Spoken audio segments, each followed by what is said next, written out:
Hello दोस्तों, स्वागत है आपका अपने यूट्यूब चैनल आशु जी के ट्रिक में। आज हम वैदिक सभ्यता से संबंधित महत्वपूर्ण प्रश्नों का अध्ययन करेंगे। और जो ये मैंने क्वेश्चन बनाए हैं यह राजस्थान माध्यमिक शिक्षा बोर्ड की 9वीं और 12वीं की पुस्तक से बनाए हैं। तो शुरू करते हैं आज का पहला क्वेश्चन। आर्यों की भाषा थी हिंदी, संस्कृत, फारसी, तुर्की। तो बताइए इसका आंसर। जो आर्य थे इन्हें वैदिक सभ्यता के निर्माता माना जाता है, तो इनकी भाषा कौन सी थी? तो इसका राइट आंसर क्या होगा? संस्कृत। ठीक है। अब जो ये आर्य है यह भी एक संस्कृत भाषा का ही शब्द है और इसका अर्थ क्या है? कुलीन, श्रेष्ठ या अभिजात्य। ठीक है। नेक्स्ट क्वेश्चन है, आर्यों का सबसे प्राचीनतम ग्रंथ माना जाता है। तो जो आर्य थे इनका सबसे पुराना ग्रंथ कौन सा है? बताइए इसका आंसर। इसके ऑप्शन है सामवेद, अथर्ववेद, ऋग्वेद और यजुर्वेद। तो आर्यों का सबसे पुराना ग्रंथ या प्राचीनतम ग्रंथ किसे माना जाता है? ऋग्वेद को। अब प्रश्न है कि जो ईरानी आर्य थे इनका प्राचीनतम ग्रंथ कौन सा है? ठीक है। यहाँ पे भारतीय आर्य की बात पूछी है। जो भारतीय आर्य है, ये प्रश्न आया कि भारतीय आर्यों का जो प्राचीनतम ग्रंथ है यह कौन सा है? तो इसका आंसर तो क्या होगा? ऋग्वेद। और दूसरा प्रश्न इस तरह से पूछा जा सकता है कि जो ईरानी आर्य है इनका प्राचीनतम ग्रंथ कौन सा है? तो जो ईरानी आर्य है इनका प्राचीनतम ग्रंथ कौन सा है? जैन अवेस्ता। आप इसे नोट कर लीजिए, कौन सा है? जैन अवेस्ता। नेक्स्ट क्वेश्चन है, ऋग्वेद के नदी सूक्त में कितनी नदियों का उल्लेख किया गया है? इसके ऑप्शन है 25, 21, 26 या 29। तो जो ऋग्वेद का जो नदी सूक्त है इसमें कुल 21 नदियों का उल्लेख किया गया है और इसके पूर्व में तो गंगा नदी का और पश्चिम में कुंभा नदी का, जिसे काबुल नदी के नाम से भी जाना जाता है, ये नदियाँ शामिल है। नेक्स्ट है, ऋग्वेद में कितने मंडल व कितने सूक्त है? तो जो ऋग्वेद है इसमें मंडलों की संख्या कितनी है और सूक्तों की संख्या कितनी है? इसके ऑप्शन है 10 मंडल और 1025 सूक्त, 10 मंडल और 1028 सूक्त, 11 मंडल और 1028 सूक्त या 11 मंडल और 1025 सूक्त। दोस्तों, जब तक मैं आपको ऑप्शन बताऊं उस टाइम पे आपको कमेंट करके उसका आंसर देना है। तो इसका राइट आंसर क्या होगा? जो ऋग्वेद है इसमें 10 मंडल है और 1028 सूक्त है। और इसके अंतर्गत जो सूक्त है इनमें किन का उल्लेख किया गया है? ऋषियों का उल्लेख किया गया है, देवताओं का भी उल्लेख किया गया है। साथ ही जो सूक्तों में युद्धों व आचारों का विचार भी वर्णन किया गया है। नेक्स्ट है, निम्न में से किसे अपौरुषीय कहा गया है? तो जो अपौरुषीय का अर्थ क्या होता है? जिनका संबंध पुरुष से नहीं है। तो किसे अपौरुषीय कहा जाता है? ब्राह्मण ग्रंथों को, पुराणों को, वेदों को या उपनिषदों को? तो जो अपौरुषीय कहा जाता है ये वेदों को कहा जाता है।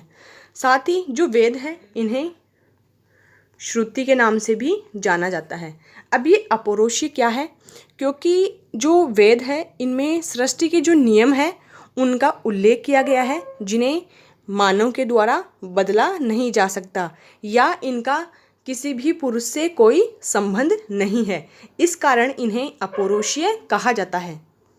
नेक्स्ट है, यज्ञ, कर्मकांड और अनुष्ठान पद्धतियों के संग्रह से कौन सा वेद संबंधित है? तो जो हम यज्ञ, होम कुछ भी करवाते हैं घर में उनका संबंध किस वेद से है या इनका उल्लेख किस वेद में किया गया है? इसके ऑप्शन है ऋग्वेद, यजुर्वेद, सामवेद, अथर्ववेद।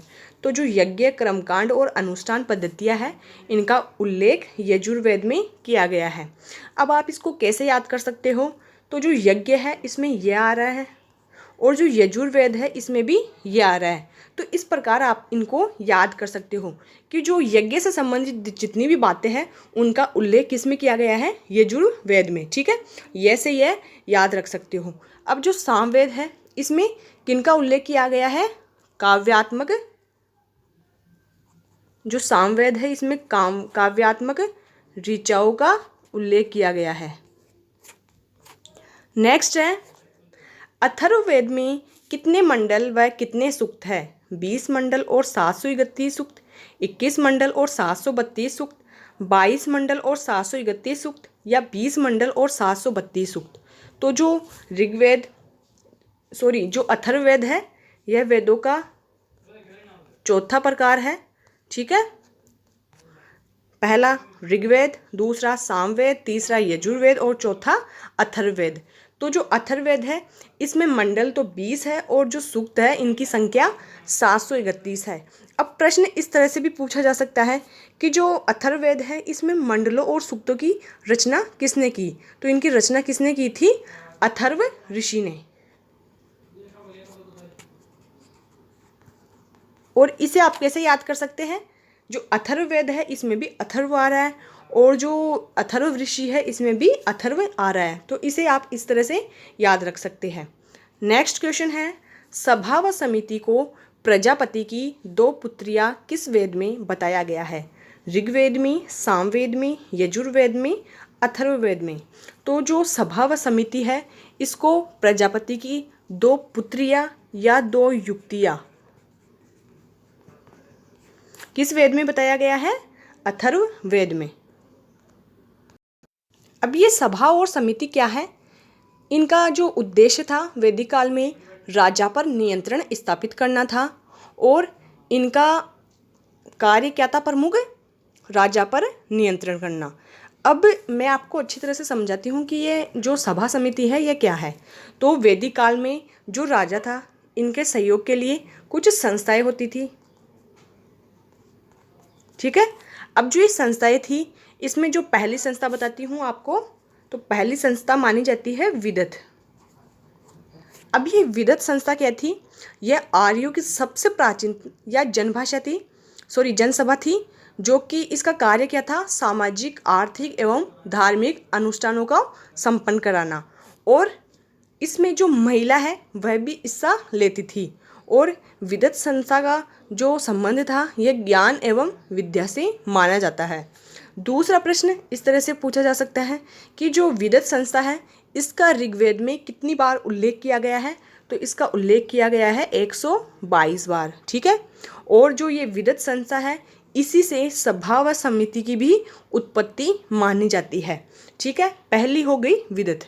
और इसमें खासकर आपको ये याद रखना है कि कौन सी संस्था है जिसमें महिलाएं भी हिस्सा लेती थी। तो जो ऋग्वेद या वैदिक काल की जो विदत और सभा संस्था है इन दोनों में महिलाएं हिस्सा लेती थी, लेकिन जो समिति है इसमें स्त्रियों की सहभागिता का कोई भी उल्लेख नहीं मिलता। अब जो दूसरी सभा है यह कौन सी है? सभा। ठीक है, अब जो ये सभा है इसका ऋग्वेद में कितनी बार उल्लेख हुआ है? तो इसका कुल 8 बार उल्लेख हुआ है। और यह कैसी संस्था थी? इसमें जो राज्य या जो जन होता था उसके जो बड़े बूढ़े राज्य के वरिष्ठ, विशिष्ट एवं महत्वपूर्ण लोगों की एक छोटी सी संस्था थी। और इसका प्रमुख कार्य क्या था? न्याय संबंधी फैसले करना। और इसे जो वर्तमान में राज्यसभा है इसी का रूप माना जाता है। नेक्स्ट है समिति।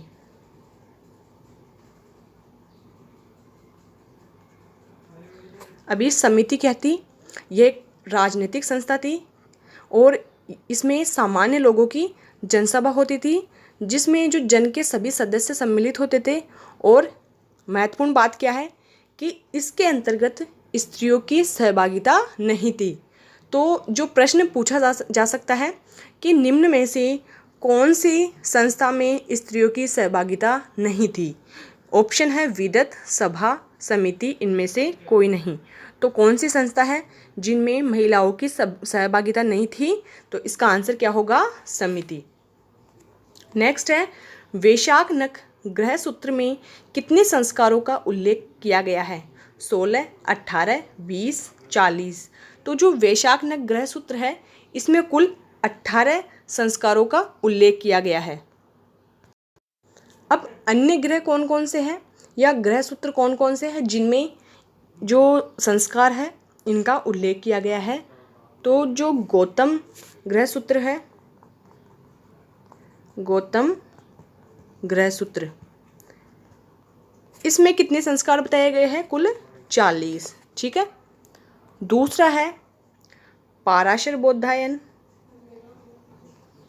पाराशर एक ही नाम है ये, पाराशर बौधायन और वराग्रह। इनमें कितने संस्कारों का उल्लेख किया गया है?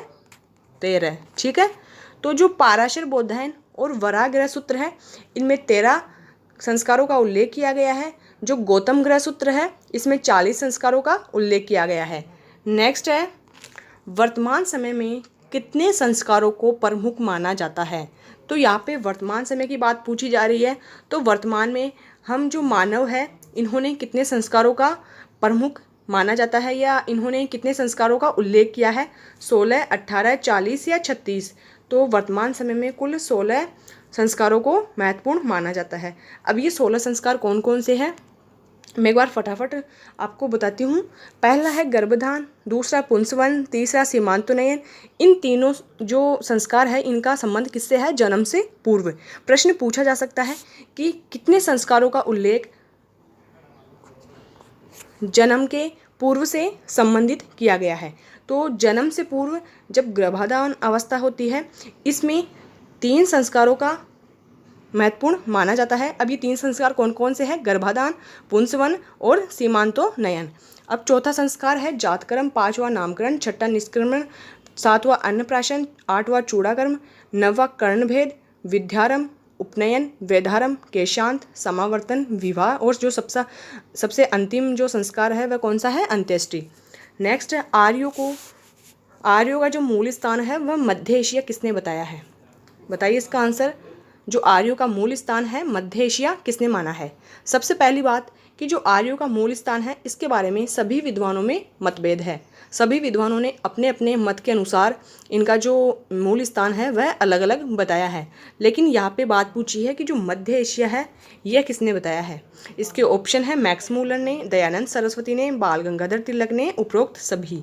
तो जो मैक्स मूलर है इन्होंने आर्यों का जो मूल स्थान है यह मध्य एशिया बताया है। इसे कैसे याद कर सकते हो? मध्य में भी मार है और मैक्स में भी मार है, तो मध्य से मैक्स 2-3 बार बोलो, मध्य से मैक्स, आपको याद हो जाएगा। अब जो दयानंद सरस्वती हैं इन्होंने आर्यों का मूल स्थान किसे बताया है? तो इन्होंने बताया है तिब्बत को। ठीक है, इसे कैसे याद कर सकते हो कि जो तय वाला तय थ द ध न, ठीक है, जो त वर्ग है इसी में द आता है। ठीक है, तो त से तिब्बत और द से दयानंद सरस्वती। और जो बाल गंगाधर तिलक है इन्होंने उत्तरी ध्रुव को आर्यों का मूल स्थान बताया है। इसे कैसे याद कर सकते हो कि जैसे किसी बच्चे का नाम ध्रुव रखा जाता है तो ध्रुव से हो गया बाल गंगाधर तिलक में बाल आ रहा है। ठीक है, तो किसी बच्चे का नाम ध्रुव रखा गया, बालक का नाम। ठीक है, इस तरह से आप इसको याद रख सकते हैं। नेक्स्ट है डॉक्टर गंगानाथ झा के अनुसार आर्यों का मूल स्थान था ऋषिदेश, कश्मीर, मध्य देश, इनमें से कोई नहीं। तो यहाँ पे बात पूछी है डॉक्टर गंगानाथ झा के अनुसार।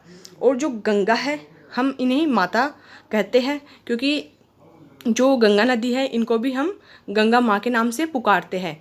और जो ऋषि है इन्हें भी हम देवता की संज्ञा देते हैं। तो गंगा भी माता, ऋषि भी देवता, इस तरह से आप इनको याद रख सकते हैं। नेक्स्ट है सप्त सैंधव को आर्यों का मूल निवास स्थान किसने माना? डॉक्टर संपूर्णानंद ने, अविनाश चंद्र दास ने, 1 व 2 दोनों, इनमें से कोई नहीं। तो जो सप्त सैंधव है इनको आर्यों का मूल स्थान बताया है 1 व 2 दोनों ने। सप्त सैंधव, ठीक है, याद कीजिए सप्त सैंधव से संपूर्णानंद, सप्त से हो गया 7। और जो मनुष्य को ऐसे बोलते हैं कि 7 जन्म मिलते हैं, तो 7 जन्म में ही उसका संपूर्ण जीवन कंप्लीट माना जाता है। तो 7 से संपूर्णानंद। अब भाई जो संपूर्ण रहेगा उसका कभी विनाश नहीं होगा, तो विनाश नहीं होगा तो उससे हो गया अविनाश चंद्र दास। इसे आप इस तरह से याद रख सकते हैं। नेक्स्ट है हंगरी को आर्यों का मूल निवास स्थान किसने माना है?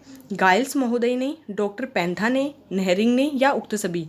तो जो आर्य है इनका मूल निवास स्थान हंगरी किसने बताया है? पहला फैक्ट तो यह है कि जो यूरोप है इसके तीन मत मान्य हैं।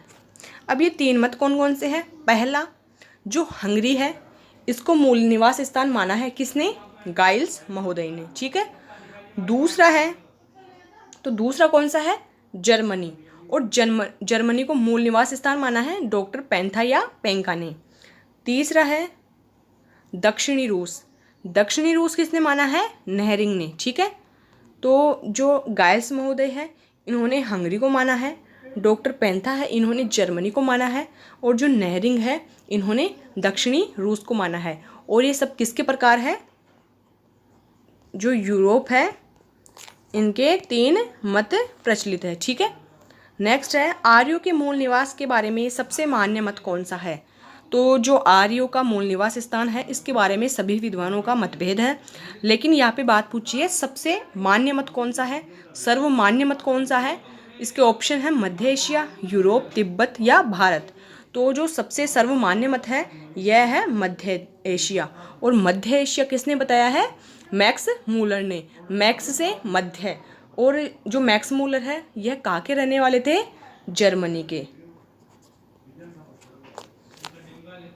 नेक्स्ट है पुराणों की रचयिता किसे माना जाता है? तो जो पुराण है इनकी रचना किसने की थी? सबसे पहली बात कि पुराणों की संख्या कितनी है? तो पुराणों की संख्या मानी जाती है 18। अब जो इनके रचयिता है ये कौन कौन है? लोमहर्ष, उग्रश्रवा, एक व दो दोनों या कालिदास।